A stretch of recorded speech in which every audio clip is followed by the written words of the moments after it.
G'day guys, Zane here with BikeReview.com.au, and today we are in New Zealand testing out the new Suzuki 800DE V-STROM. We're in Whanganui at the Suzuki New Zealand headquarters, and it's looking a bit wet today, but it's the perfect conditions to try out all the new features of the pretty much ground up new V-STROM we've got here. So on paper, this does look like the most off-road centric V-STROM of the range, and pretty much ever. It's got the most ground clearance, it's got the most suspension travel at 220 mils, front and rear. We've got fully adjustable shower suspension. Full color TFT, we've got the new gravel mode, which I tested on the 1050DE a couple of weeks ago. Most importantly, we've got that all new power plant that Suzuki have made for the GSX 8S. It's a parallel twin. It's got plenty of low down torque as well as plenty of top end power. So it should make for a really good ride off road, and it'll make for a comfortable ride on road. To be honest, it really doesn't look like a big bike given its suspension travel and what it's capable of. Sort of hoping we don't tackle too much tough stuff, considering we've only got the Dunlop Trail Max tyres on instead of the preferred Rally Scorpion STRs. So you can tell it's pretty off-road centric, obviously by that gravel mode, which I tested on the V-STROM 1050DE. It gives that little bit more confidence when you're riding off-road, and you got the switchable ABS, you've got the long swing arm, you've got a big giant bash plate on the bottom, and it just looks like an off-road vehicle. It looks nothing like the early 2000s V-STROMs that you wouldn't even dare take off the road. Throwing a leg over the new 800DE, and I'm met with a much more accessible seat height compared to the 1050DE.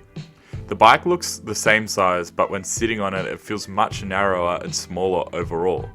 I adjust my bars slightly to a more upright position and take the rubber inserts out of the foot pegs.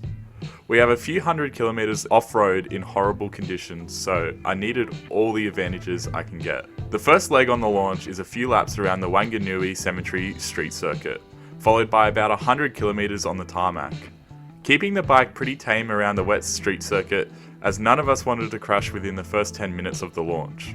For the road ride, I set my TCS to the max, ABS to the max, and started the power mode at the most aggressive response. The 5-inch TFT dash is the exact same to the one on the 1050DE. The super clear and ultra colourful display is simple to use, and you just click through the modes you want with the buttons on the left hand side of the handlebars. The screen is angled well so you can see it clearly standing up or sitting down. However, I believe a vertical stacked dash is more suited to adventure riding. On the road, that 776cc twin has a compliant character, plenty of torque down low, and loves to rev all the way to the red line.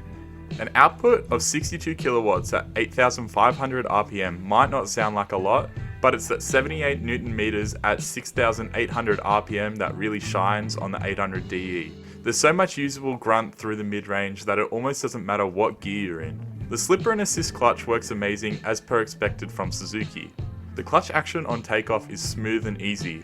Once you're moving, you don't have to touch it again thanks to the up and down quick shifter.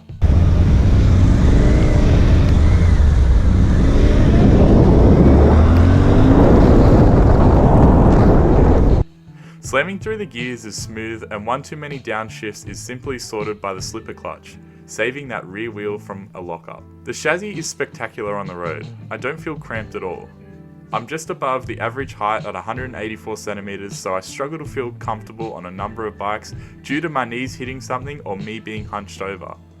The 800DE promotes an upright seating position that allows for plenty of visibility and maneuverability. But the seat height in comparison to the foot pegs mean that your knees aren't tucked up super high, and it all makes for a really enjoyable ride. Those Showa USD forks are fully adjustable and boast the longest suspension travel of any V-STROM model ever at 220mm. I will admit that seeing the suspension drop down a fair bit when taking it off the side stand and sitting on it didn't fill me with a lot of confidence for its twisties handling ability, but I'm pleasantly surprised. Despite the front end being super soft on stock settings, the way it tracks through the corners is amazing.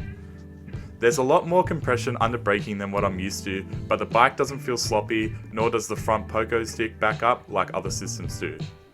Looking back at the clips of me riding, it does look like the 800DE is bouncing through the corners, but the rate at which it does it at doesn't affect the handling greatly. Both wheels make constant contact with the road and offer plenty of grip.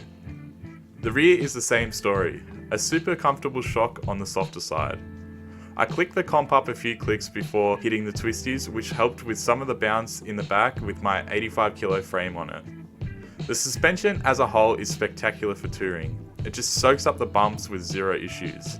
With my bad back, I haven't felt this comfortable on a bike in ages, besides the 1050DE, which was also awesome. Braking power is plentiful. The two Nissan 4-piston calipers that grip the 310mm rotors at the front manage the bike a lot better compared to the Tokiko brakes on the 1050DE, which I found had too much initial bite for my liking. The Nissan system allows for much more rider control, responding to pressure really well and allowing for smooth trail braking, which comes in handy with unfamiliar roads. A big complaint I had with the 1050DE had to be the high centre of mass. This made the bike hard to manage at slow speeds and coming to a stop. The 800DE does away with 22 kilos over the 1050DE, but it feels like a whole lot more of a weight saving thanks to a lower seat and what feels like a lower centre of mass, despite the suspension being taller. The slimmer chassis also helps. The Dunlop TrailMax Max Tours wrapped around the 21-inch front and 17-inch rear spoked wheels handle the wet roads quite well. The tread pattern cleared the water on the road and I still tipped the bike over with plenty of confidence through the corners. The TCS light does flash while set on max under heavy acceleration, but not enough to feel it cut in. By this point the rain is absolutely hammering down, enough to cut our ride heaps shorter. What was in front of us are some of the slipperiest conditions I've ever ridden in. Some form of clay road with rocks on top which heaped in the middle due to logging trucks. If the V-STROM 800DE can stay upright through here, then there's not a lot it can't do. Switching to the new gravel TCS mode and clicking the ABS off, the 800DE is in full attack mode for the treacherous conditions.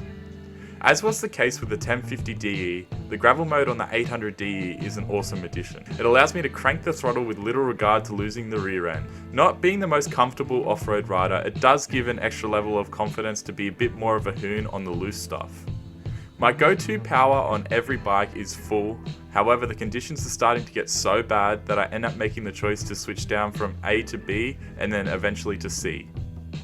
The difference between the power modes makes for a seriously easy to ride machine.